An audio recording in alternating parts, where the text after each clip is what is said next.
Alright, hello everyone, 12th standard, and welcome back to the English lecture. In the last class, we very specifically focused upon the plot, the outline and the synopsis of the entire novel, The Sign of Four, right? Now in this lecture, we are going to be, moving ahead, sailing, setting our ship for sailing, and we are going to be moving ahead, understanding all the necessary factors about the two chapters which are mentioned in your textbook. Yes, you heard it correct. You just have to remember one thing, that when your board examination comes, the examiner expects you to read the novel, but he doesn't badly expect you to read the novel. No. You just have to remember the central idea, the theme that it carries, and all the other factors thereupon. After this video lecture will get over, I'm going to be making one more video lecture where I would be guiding you, providing you that techniques and tactics, and training you how you have to move ahead and answer some of the most important questions that will necessarily pop up in your board exams. There is a pattern, there's a sequence which is unanimously, uniformly followed in all the four novels that is there in your section in 12th standard. The Sign of Four, and Around the World in 80 Days, History of Novels, and To Serve with Love. Everywhere in every novel, there's a pattern of questions which is asked. Okay. Now, in this video lecture, I'm going to cover, as you know, The Sign of Four. I told you the outline about it. That the protagonist happens to be Miss Austen, and there are some fewer main characters in the entire novel. First happens to be Miss Austen, then Sherlock Holmes, and then also the doctor friend of Sherlock Holmes that we have, Dr. Watson, and then we have Jonathan Small, who is the antagonist, which means who is the villain in the entire novel. Then we see that Sholto, who happens to be the friend of Major Sholto. Who is Major Sholto? Father of Miss Austen, right? And Major Sholto and Major Austen both are very good friends, and they belong to the same regiment, the Bombay Infantry, in the Andaman and Nicobar Islands. They are stationed over there. Their job is to make sure that the prisoners are inside the jail and nothing kind of confusion is created. So that is what they are solely working together with. We saw how it ends with Jonathan Small going back to prison again, and he's staying there. Whereas the Agra treasure does not bring any kind of luck to anyone who is associated with it. Even Miss Austen does not get her entire claim in it. And even this one, what do we say about Jonathan Small, who has been madly racing his horses of possession, never reaches the Agra treasure in the full possession. The vendetta nature, the revenge nature of Jonathan Small just goes back with him to his own prison, where he lives his life there. So the Agra treasure brought the bad luck, and we saw this in the previous lecture. Now you have to just read two chapters of your novel section. What are these two chapters? Let me introduce you to all. The statement of the case, which means when Sherlock Holmes becomes aware about what actually the case is that has come to him. The second chapter that you have in the textbook is In Quest of a Solution, which means when Sherlock Holmes and Dr. Watson along with Miss Austen start going to the directions and start connecting the dots in order to reach a solution, start making sure that they are reaching to the place where they have been directed to. Then there are some important dates as well. So in this lecture, I'm going to be teaching you the first chapter here, the statement of the case, right? Dr. Watson and Sherlock Holmes, as usual, as Sherlock Holmes was staying in his home one fine day, Miss Austen, clothed in a very normal way and with the hat on her, head, she went to Dr. Watson and Sherlock Holmes. As she came inside, she just once said that she does have a case, and that case is actually so much mysterious, which is just equivalent to the web of a fly, the spider web and all of that. So she said that she wants it to get solved, and she is really enamored, and she really admires the skills of this one, Sherlock Holmes, because Sherlock Holmes was able enough to solve one of the toughest cases, as Miss Morstan say, one of the toughest cases of her, her known friend as Cecil Forestier. And he says that it was not that of a difficult case, it was just a normal way that he moved ahead and he got the solution. And won by that kind of an attention, Miss Morstan clearly stated that she does have a mystery which has to be solved, and then she goes on stating the facts.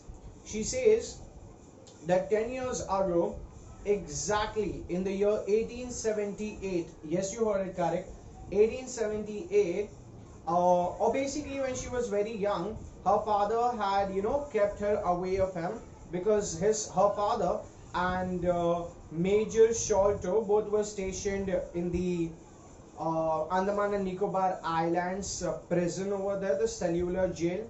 And as we come to know that she says that 10 years ago she got a letter of her father that her father has got this, leave, and he is coming back to England where he will meet his daughter. And she was really overwhelmed. She was so exhilarated there. She was so happy about the fact that she would reunite with her father. And he also gave her the address that Langham Hotel is somewhere where he is staying, and she could come and meet. The next day when she started to reach over there, she reached at the Langham Hotel, and the people over there made her aware that yes, Major Morstan is staying over there, so you could wait and he would appear.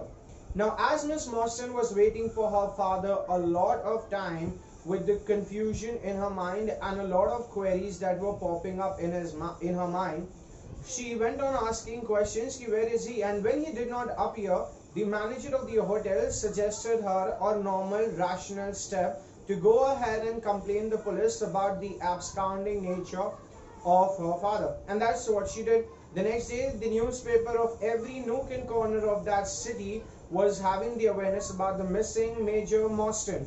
But no one came forward to tell about where her father was. And while saying all of this, she starts, choking in that kind of frustration and that kind of mildness and that kind of sadness. She was really gloomy. Her voice became very sepulchral. What is the meaning of sepulchral, everyone? Very sorrowful, okay? So her voice became very sepulchral, and all this was heard by Detective Holmes there, Sherlock Holmes, and even the Watson. Watson had started having the luminosity in his eyes because he was already attracted to Miss Morstan. Maybe it was love at first sight, we would never know. We are going to be knowing it in the further ahead of the chapters, okay? And that's what happened. And eventually, Detective Holmes says that is there more of it, or is it just... So she said, yes, I went there, and the luggage was there in the house of that Langham Hotel, but we couldn't find anything that could, give a rational solution to the missing of her father. She went ahead and looked at everything. There were some specifics about the Andaman jail. There were certain more things about that, but they couldn't give the answer that they could arrive at. So, and then he says that particularly when was the day when you actually could not see your father and you reached Langham Hotel. She says it was 3rd of December 1878, and just after 4 years, you see the date here, 4th of May 1882. She says one more important fact that could be the missing card in the house of cards. One more important fact that would help you like never before. I have that, and that fact is that my father only had one friend who was Major Sholto, and he always said that he does not know that even Major Morstan has come to England, has come over there. He was not aware of it. So, but after 4 years, she sees that in Times is the name of a newspaper.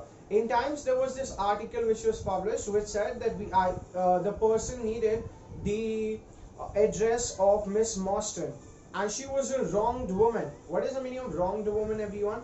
A woman who was actually something wrong has been done to her, and that the justice must be bestowed and the proper treatment must be done. So these were the all factors that was there. Cecil Forestier, the friend of Miss Morstan, told her that she should publish her address so that anything which is done, maybe her father could be brought back and all of that. So she mentions that, and she even writes her address down. From then on, she starts getting a very lustrous pearl. What's the meaning of lustrous pearl, everyone? So she gets a very good kind of a shiny object, and with that she also, goes on getting that, and she is not understanding what mystery is it following. Is it the father who is sending it, or is there anywhere that could lead her to her father, and she would actually meet the smile and the happiness. But what we witness there, that Detective Holmes is running the horses of his mind, and he is moving ahead thinking what could possibly be it. Okay, the postman used to bring the letter, it used to have a pearl and all of that. Then she says, I have one more factor, that now, this day itself, I got a letter that you are a wronged woman, the injustice has happened to her, and if you want to set everything right, and you have to come to Lyceum Theater, along with two people if you distrust us. You can bring two people with you and make sure those two people are not police, because if you do that, everything will be in vain. Well, this will not lead to anything, okay? And your quest and your search and your chase for finding your father, anything like that, will be spilled milk over there, which means it would be a job which would never be accomplished. It would be the milk on the floor. So that's what happened, and she, agrees with it. And Detective Holmes said, okay, I'll be with you, and Dr. Watson would also accompany us. And Dr. Watson really had a grin on his face, because he had started having the tunings of his guitar heart playing for, the Miss Morstan. So he said fervently, obviously, very strongly, very passionately, very enthusiastically, I agree to it, that I'm going to be accompanying you. So she got Miss Morstan, then we have Detective Holmes, and then we have Watson. They are all set, and they are going to go in the evening to Lyceum Theater, where she thinks that something would happen. And Detective Holmes also asks her, okay, what is it that you believe? That the handwriting could do any kind of thing? I'm not giving you any false hope, but I'm also not triggering I'm not also triggering the entire world of despair for you. I'm not making it anything which would sound hopelessness on its stake, but I'm just saying that maybe, it could be your father, but if it is not, but I certainly believe that he would not be the one who is sending you the pearl. Let us actually move ahead and meet the person, okay? Then she says, okay, indeed, then I'm going to be here by, evening, twilight. And she stands up and she starts moving out. As she starts moving out, the one person's sight which is on her is no one else but Watson. And Watson exclaims that she is an attractive woman, whereby Detective Holmes is paying no attention to it. Detective Holmes has just busied himself in the task of unsolving the mystery that has just come in front of him. Okay. On the other hand, Watson is showcasing her his rising affection and greater observation and keen inclination towards Miss Morstan. And Detective Holmes just goes ahead and says that it would be very wrong for me to have a blend of opinion for someone who looks beautiful or someone who looks ugly. It's just a statement of the case in front of me. I have a case, I have to rationally think this has happened, so maybe this can be the conclusion. I just have to connect the dots. But if I go on thinking about the attractiveness or the ugliness and all of that, I may not come to a solution. And you know what, Dr. Watson, you are a surgeon, let me tell you this, that I have been having cases and mysteries in my life where the best looking person was the one who did one of the most sordid activities. What is sordid? Unpleasant. And the most unpleasant looking person was someone who used to give, a lot of money in charity to the London poor. So we couldn't judge anyone.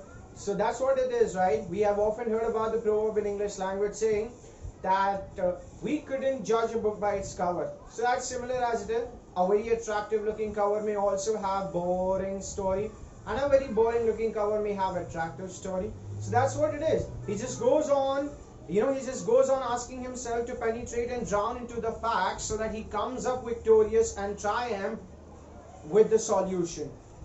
Yeah, the second chapter, in quest of solution. Alright. However, Detective Holmes goes out of the home, and on the other hand, Watson just goes on thinking even he is thinking wrong, and he shouldn't be thinking that way, because in the future she would be, right now she would be 27, and 17 years was her age when she lost her father, and now she's 27.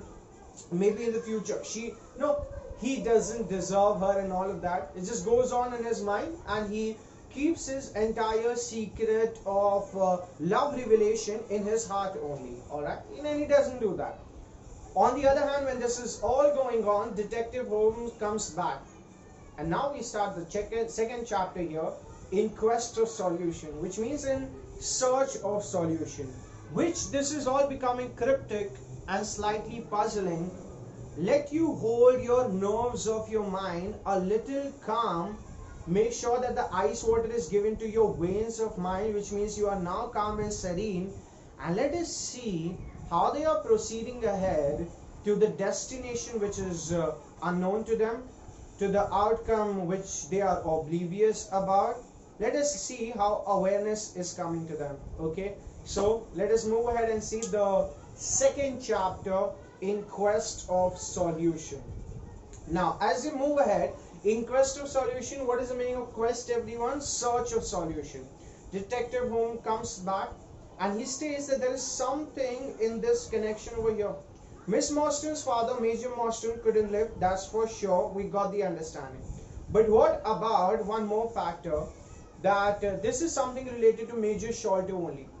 And then Detective Holmes says this, and David Watson exclaims, how is that possible? And he goes on stating it, that don't you think that just after 4 years of her father's death, when Major Sholto died, something after weeks, she starts getting the letter. So there is some connection. Whereas the letter says that she is a wronged woman, which means she deserves justice. What injustice could have happened to Miss Morstan other than her father died and he was never discovered where he was? So what kind of injustice would have happened to her? Maybe there is something that she deserves or her father deserved and he couldn't get it. Maybe that kind of a mystery is there. And obviously Sherlock Holmes his mind was running in the right direction, as if the athlete crossing the finishing line of observation. Yes, he was dealing with that and he was getting victory in that as well. It was a correct interpretation of the available sentences that was provided to him by Miss Morstan. He connects that. Now Detective Holmes goes on thinking in that way. And then in the evening, while Miss Morstan comes to the place where they both stay, as they move out, Watson clearly picked up a stick which is slightly heavy, and he takes all his belongings. But when he, observes Detective Holmes, he also takes a pistol. Detective Holmes also takes a pistol and puts it in his pocket. So by this indication, he observes that maybe the enterprise or the destination reaching that they are setting upon, maybe the journey is not that calm and easy as Watson had thought. Maybe it has something more interesting and uncertainties paved on its way. So he goes along with Detective Holmes and they both enter a cab which is racing towards. Now at this point in time, Miss Morstan reveals one more fact, that I have found in the pocket of my father's cloth a map. A kind of a map which I know will not be of any use, because no one found out, no one understood what does it reveal or what does it demonstrate. And Detective Holmes takes that map and paper and opens it, keeps it on his knee and starts observing it. And what does he see? It is nothing else but the map of the Agra fort, with the fort and corridors and the turnings and terraces over there. And there are names written over there: Abdullah Khan, Mahomet Singh, and two more names that are written over there. The 4 names, the Sikh troopers and all, like the sign of 4, the 4 people to whom Agra treasure belongs, the names were written. And he starts thinking what it could possibly be.